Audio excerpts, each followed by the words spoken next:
topic that I was given is breaking the glass ceiling.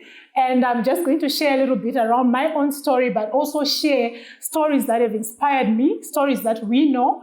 And if I go into the definitions of what a glass ceiling is, it's mostly used when it's relating to the marginalized groups in terms of progression into leadership. And so today I'm going to use the gender one, which is the women. The progression into leadership roles for women, there is a ceiling that is there, and it's glass. The reason why they say it's glass is because you can't see it. It's invisible, but you can feel it.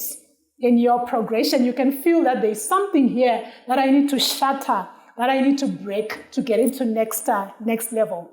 So those are the barriers that are subtle and very, very hard to detect. But while I'm going to focus on the gender, there's also breaking of glass ceilings or breaking barriers that happens even by men. And I'm going to share a little story about my father-in-law. I never met him. He died before I joined the family. But what I was told about him was that he grew up in rural Buhera, and he was the first in the whole area to migrate to Harare, to the big city. So he stayed in Mofakosi, and everyone from the village who wanted to go and start a life in Harare used to go through him at his house. So at any point in time, there'll be about 30 people in a core Mofakosi house. So why am I sharing this story? Because this is a man who broke something. He led the way. So the breaking of glass ceilings is not just about the person that is going through. It's about what they then do to others to make sure that they follow the path easier. And I like what Dr. Divine said. She says, I want to believe that my grandchildren are going to have it easier than I, because I've done this. She's broken certain barriers and ceilings for them to have an easier path. There will certainly be the hard work that is required. There will certainly be the integrity and all those other values that are required, but their path is made easier by those that would have broken the ceilings. So just to share around the gender, so just some representation gaps that you can see in leadership roles, just in a very nutshell, so that you have an idea of the perspective that I'm using here as far as women and leadership roles. So globally, 32% of senior management roles are occupied by women. 32% may sound quite significant, but it's not, because we know that the world there's more women than men. But also this number was way lower not very long ago. So this 32% is a progression, but it's not where we would want it to be. On corporate boards, 20.6%. And then on political representation, 26.5%. When we come to Africa, more or less mimicking the picture at the global level there, where we have 30% of women in senior leadership roles, 25% in corporate boards, and 26% in political representation. And then coming to Zimbabwe, the stats look quite good. I hope, and this is ChatGPT who was giving me this, and we know we need to always fact check them. But women in leadership around 34%, senior leadership, I don't know, but this is what it's giving us. Women on corporate boards, 19%, and political representation, 31%. It may well be true. I am from OMZIL, Old Mutual Zimbabwe, and I'll tell you that our executive, which is about 14 people or so, 53% are women. So there are some organizations that are actually actively doing something to make sure that they make it easy for women to get into leadership roles. So this is just my own journey. So when I was given the topic, I said, breaking the glass ceiling means that there must be something that I also did that Trevor and Tim saw as breaking the glass ceiling. So I had to look through my own history and say, okay, let me squeeze every little thing that I think I did. I was the first. I defied certain odds to share with you. And I will start just by, you heard that I'm a CA, so I'll start by when I was accepted into articles. Mr. Joe detailed the process of getting into articles. At that time, when I got into articles, maybe 25 years ago, it was not easy to get into the big four firms, let alone being a person of color. Mr. Joe will know this story. He was one of the few of color that were actually in the firms and a partner at the time. And so for me, I got accepted into 3 of the 4 big 4 firms. And to me, it was I defied the odds. I really, really was so happy with myself, because as I was going into those assessments, I was like, okay, if I get into the 2nd-tier firms, I'm quite comfortable. What I want is to get into articles. But there I was, 3. And even when I joined my firm that I joined, which is KPMG, 6 months from there, 2 of the firms were still phoning and asking me whether I was happy and I wanted to jump ship and join them. So for me, I felt that this was an amazing, amazing thing. Whatever it is that I do, whether it was grace, whether it was my presentation, I just felt that I just broke some level of ceiling. Not maybe for anybody else, but for myself, where I actually started to believe that I can achieve anything if I can achieve this at that very level. Then, of course, I became a member of the executive management of a financial services group at 25. By 26, I was a finance director, general manager of a listed entity. By 30, I was president of my institute, the second one in 100 years as a female. I was the first female chairman of the Industrial Development Corporation. And I remember when I was appointed chairman, they actually ran some adverts in the paper, because for them it was a big thing. And for parastates, I was especially, at the time, I don't think there were many women who were chairing that. I didn't put security because I didn't defy any odds there. Divine was already there, so I was just following in a path. But I was also the first female CEO of ICAS. I was also the first female MD of Old Mutual Insurance. Much as I've shared about the statistics of gender representation at Old Mutual, we keep moving. I've chaired audit committees of Zimbabwe Stock Exchange listed companies. My sister Precious there at Lafarge. I've also chaired, and I currently chair the audit committee of a JSE listed company, and also a London Stock Exchange listed company. So I go to these spaces and present results of my companies, something I'm quite proud of. I'm still going with speed, and in my own profession, I always say that I've served at the highest possible levels.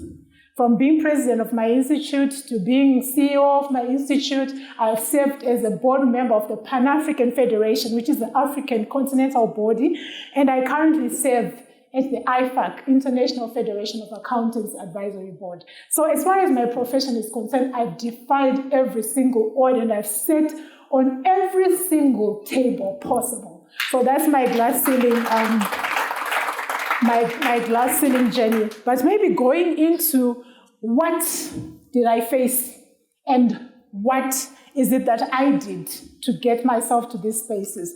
So first of all, navigating a male-dominated environment is very, very difficult. Financial services, when I joined articles, very male-dominated.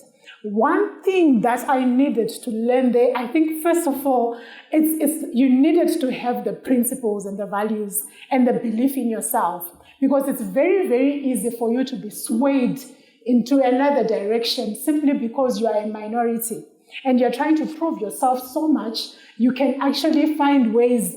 You'll be offered things to shortcut your journey, So the principle to say, I'm here on merits and I'm going to get wherever I want on merit. Very, very important, because there will always be things that happen in male-dominated environments to try and lure you into fast-tracking your progression. Overcoming biases, balancing your visibility with exceptional performance. So when you are a woman, when you're young, and you go into the executive management at that young age, you already within yourself are saying, I need to be exceptional. I need to go far and beyond because I've been given this chance. You almost are second-guessing yourself in a way, but you also want to overstretch yourself. So these are some of the challenges. So you almost find yourself working into the night, taking on a lot of projects because you are there to prove. So that thing about wanting to prove yourself, I'm hoping that as we break these glass ceilings and more women come up, they won't have to do that. They can only just be themselves, do the best that they can at the time, and not necessarily go out of the way to stretch themselves beyond what, is mentally healthy for them as well. There's also the cultural norms, expectations in the home, in society, that I was married very young. I was married at 22. There's so much that was expected of me at the time, and at the same time, I was progressing with my career. So you almost have that juggling of balancing the work and the life, and it's very, very difficult for a woman. And I think in terms of just how did I manage to overcome some of those things, for me, I think I relied a lot on mentors. I still do. I actually call myself a product of mentorship, because I've been mentored by the greatest and the best. The greatest, whether they know it or not, because I read a lot.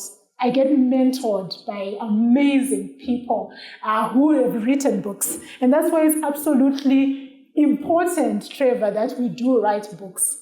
Because those that you can't reach can still hear your story and be inspired by you. So I was one of 7 people, I think, in this country, 7 women in this country. We've gone through an amazing program called the Fortune 500 Global Mentorship Program, where you paired by a Fortune 500 leader and you mirror them for a period of time.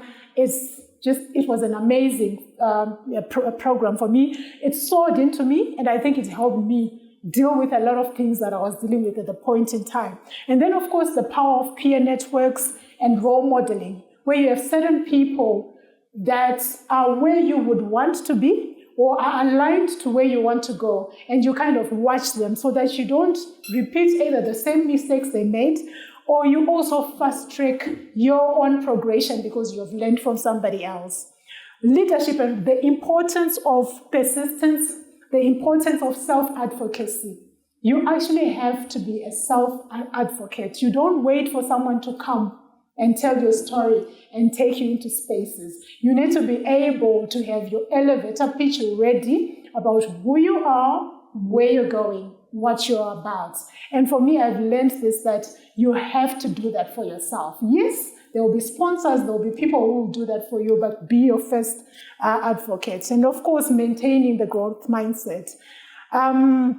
The leadership roles that I took on from a very young age, I think they also helped me grow, and I attribute a lot from that. So from being very raw, I remember one of my first boards was the IDC, and 1, I was the only woman, 2, I was the youngest.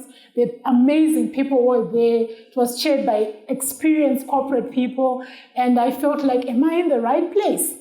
But 3 years from that time, I was made the chairman. And I remember the outgoing chairman actually saying, Gloria, I know we're going to announce this, but you might think I'm the youngest, with all these other people have been serving, but you deserve it. And for me, it was a boost of confidence. So such things then helped me understand that, when you are also doing something excellent, people are also watching. And the lifelong learning, I think people who know me know this. I love learning. At some point, I said I would stop learning when I'm 40.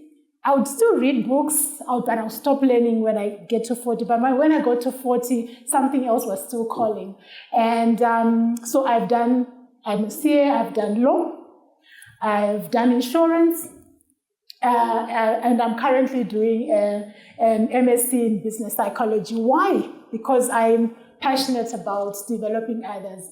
I'm passionate about developing a team. And I think every leader needs to understand the psychology of people in the workplace for you to be able to lead effectively. So how am I paying forward? So all these things that I've done and what I've learned, how am I paying it forward into the next generation? The first one is that I love coaching and mentoring. I mentor groups of people. I think just this year, I must have mentored over 60 middle to senior managers. And can you imagine the multiplier effect that does? I enjoy leadership development. I define myself as a coaching leader, even in my work environment. I focus on coaching people. I don't do stuff I teach stuff so that people can actually do it.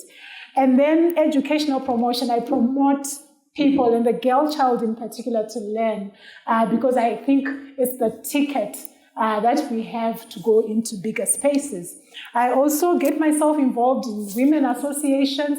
I initiated the Women Chartered Accountants Network, which is blossoming and amazing. And I'm part of the Women in Insurance Zimbabwe Committee, just to also advocate for more women to come and be part of the financial services sector.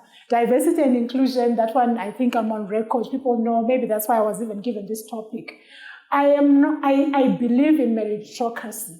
I believe that people must be put into positions because they deserve them. I believe in inclusion. I believe in diversity. And I also believe there is enough women with the necessary skills and qualifications to occupy positions and places. Yes. So I advocate for that as I pay forward. And I also share my story.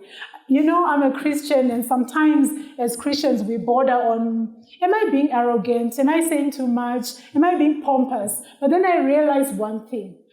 If I, as a Christian, do not talk about what God has done for me, who is going to see the glory of God?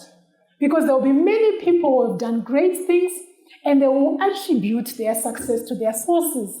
But who is attributing success to my God? So for me, Matthew 5 verse 16 is my verse. I do whatever I do for the glory of God, and I'm not ashamed to share when God has done things for me. So I share my story in the hope that it inspires another girl out there. I know you're standing because I'm out of time, so so some inspiration.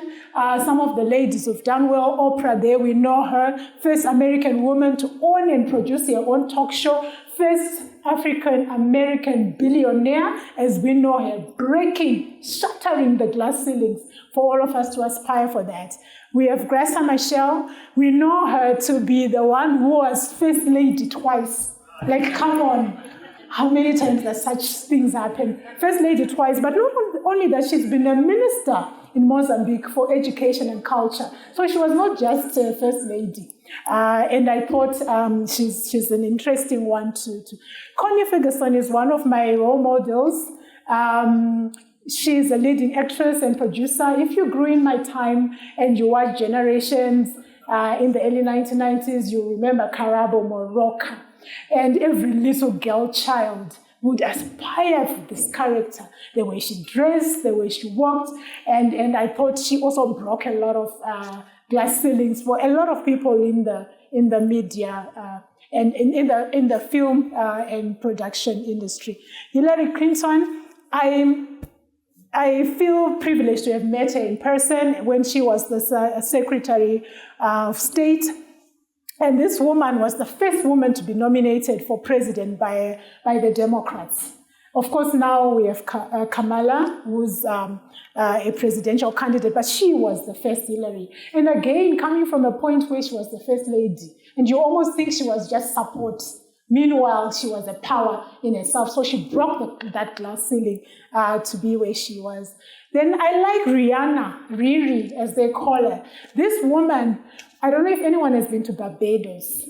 If you go to Barbados, from the time you enter the airport, you find Riri pictures, Rihanna everywhere. The tourism is around where she grew up. Why? Because they are so proud of what she achieved as in the music industry and becoming a billionaire that she is. Our own. And by the way, this is not rigged. I actually asked AI, generative AI, to give me some top women in Zimbabwe who have shattered the glass ceiling, and Divine's name was on the top. So this is not because I'm affiliated to her, but this Divine is what came out of AI. I didn't even write that. Dominated the security sector. And I think we've heard for ourselves when she spoke that she's a force. Awards that she's won halls of fame that a young Zimbabwean woman would never dream of being, and she's right there. Maud Chifamba, we all know her. Our little girl who was at university at what age? Was it 13, 16? I don't remember, very young. But those who follow her on social media know She advocates for education for the girl child, and she's demonstrating what education can do. So she's traveling to places, doing wonderful courses in international recognized business schools just to show. So when she posts on social media, get this from me, she's not showing off. She is telling a story to inspire another. She knows where she came from, and she's inspiring. So that's our mode for you. And then Pindi Nyandoro, I won't go much. I think we know her from Stanbic, I think as an MD, and then into the region as the regional MD. And now she's doing many things that are impactful. People that we looked up to when we were growing up. Madam Boss, I'm actually going across different sectors just for you to see people who just broke those ceilings. She's got 1.8 million followers as a social influencer. Like her or not, she's an influencer. She's representing many top brands. And from where she came from as a maid in a rural setting, now that's breaking glass ceilings. Kathy is one of my mentors. She's the one that I was paid to when I was on my program in the US. Amazing. She was a leading CEO in an investment firm, and she was actually chosen as one of the top 50 Fortune 500 leaders in the US. I'm getting to the end. My very own sister Precious, you came on from AI, yes, as one of the women who broke glass ceilings there. Corporate, she was the first female CEO at Lafarge in Zimbabwe, and probably Lafarge as a whole, probably one of the few. And now she's known for her work in development, in developing leaders, and she's going to talk more about that. And of course, my Amai over there, I didn't rig Amai, you came up, Dr. Olivia Mchena, a former Minister of Women Affairs. And when she was in Women Affairs, she did so much to make sure that that ministry uplifted women. So thank you, Amai, for not only breaking the ceiling, but leading others through that. I think that's that. So this is what the inspirational stories have taught us. I won't go into this. Hopefully this will be shared. But this is my vision of a world without a glass ceiling. Inclusive leadership, equal opportunity to everyone, policy changes that allow us to all to promote diversity, cultural shifts, collaboration, education and awareness, and also community engagement so that our societies can understand that a woman can also, be the breadwinner, and that there's certain things that society also needs to help to make sure that that woman can stand both in the home and at work. The glass cliff, very, very briefly, this is the phenomenon now where women break the glass ceilings, they take on the leadership positions, but sometimes they get into a space that is already far gone, that there's that invisible cliff that is designed to make them fall. So this is very important because sometimes in our thrust to bring up women, we don't want to do it without good faith, where we are putting them in a spot where we know they will fall. So this is what this is all about. And of course, we all have a role to play to make sure that this doesn't play out in the women that we are raising. So let's make a difference. Let's empower women leaders. Let's mentor. Let's partner, collaborate with organizations that are focused on assisting the girl child and women. Let's workshop and train around this, our societies. Let's spread the word about the inside statistics and the inequalities, and hopefully encourage somebody to take on. And then, of course, let's engage in conversations such as this because it's important. I used to be shy and I used to be apologetic about talking about women, but not anymore. So whenever I get an opportunity, I advocate for women leadership as well. I think that's me. Thank you.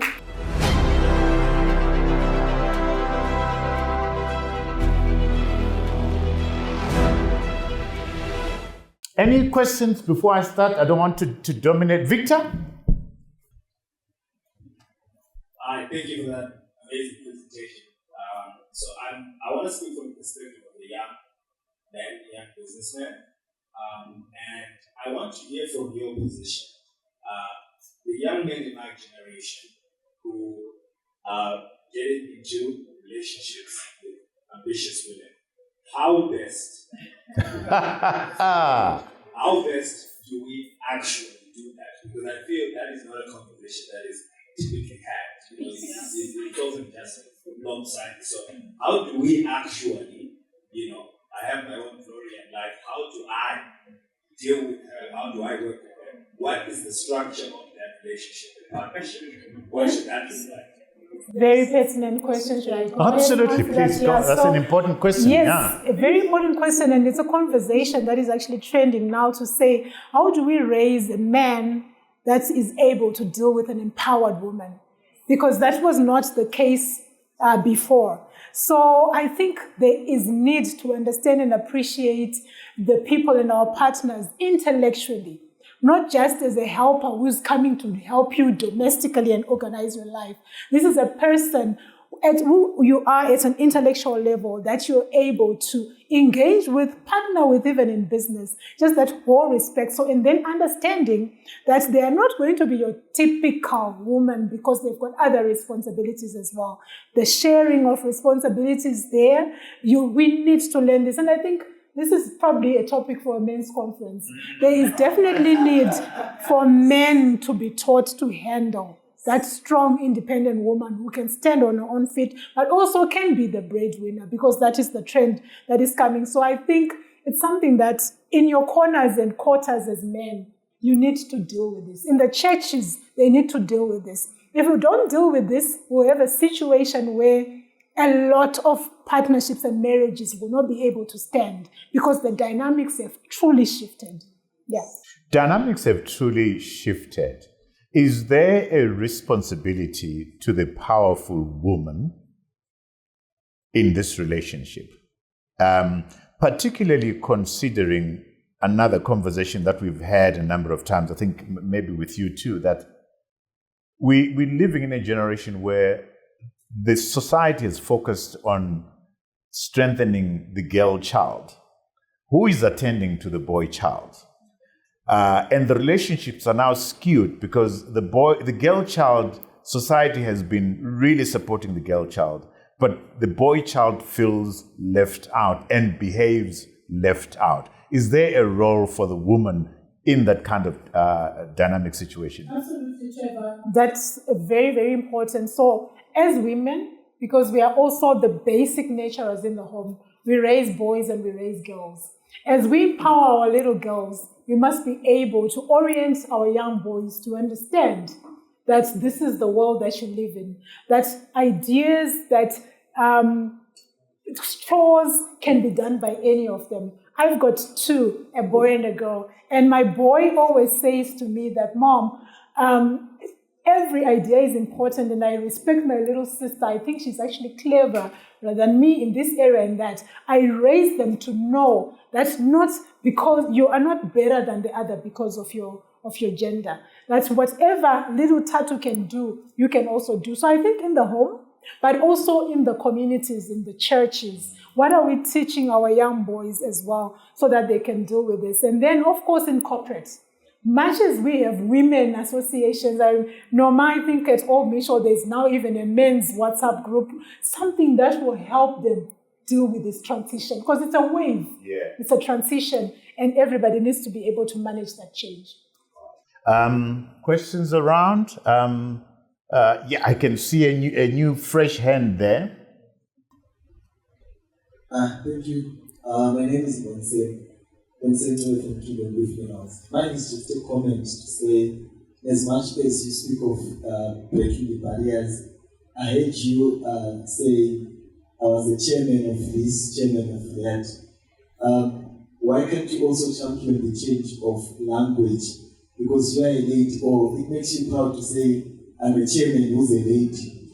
So I think you should also champion the fact to say, let's say chairman, but maybe chair lady or chairwoman or chairperson. I think the narrative starts from there. Thank you. Thank you very much. So actually the term chairman is very gender neutral. In fact, from what I understand, it means chair manager. So the man is just short for manager. So it can be used by either. I actually personally don't like being called chairwoman. For what? I'm the chair.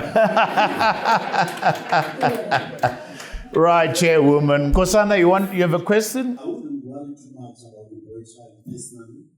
I think in natural processes, it's like a pendulum. It will overswing itself.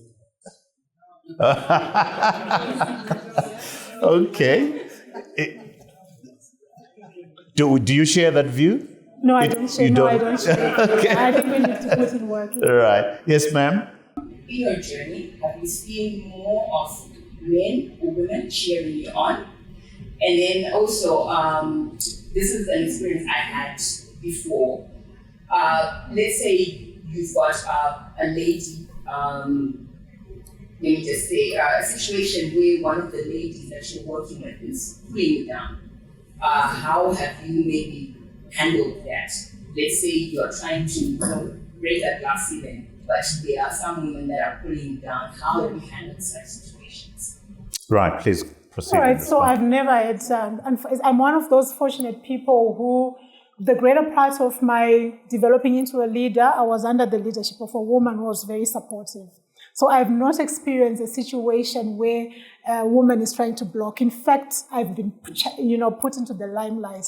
But not to say I'm oblivious of the fact that that happens. It certainly does happen. But I think what is needed there is for you to be able to find mentors and people and coaches. Precious will tell you that if the best of the best in sport have a coach, who are you not to have one? So some of those things are talked through with a coach, and then you'll be able to manage your situation emotionally in the workplace. Mm-hmm. Yes, please proceed. Thank you. I wanted to kind of respond to that, but Gloria has also shared her experience, which is very good.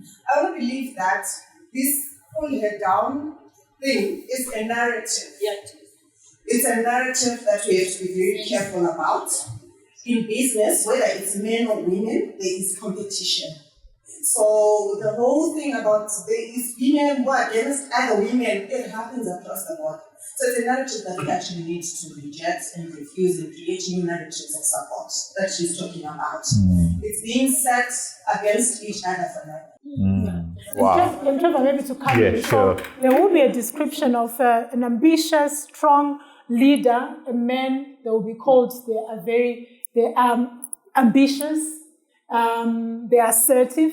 When it comes to the woman, they are aggressive. Angry black woman. And yet it's the same thing, the same characteristics of leadership that are needed for situations. So again, it's something that we need to break. Do you think, to that, pursuing that point, have we as a society mastered the attitude and the language of dealing with powerful women such as you?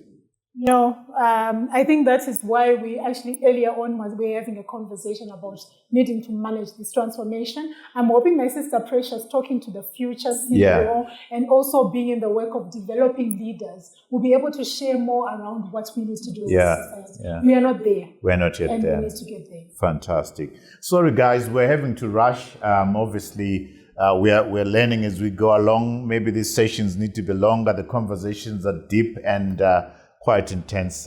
Gloria, thank you so much. Congratulations for continuing to break the glass ceiling. We're watching you. Thank you. Thank you very much.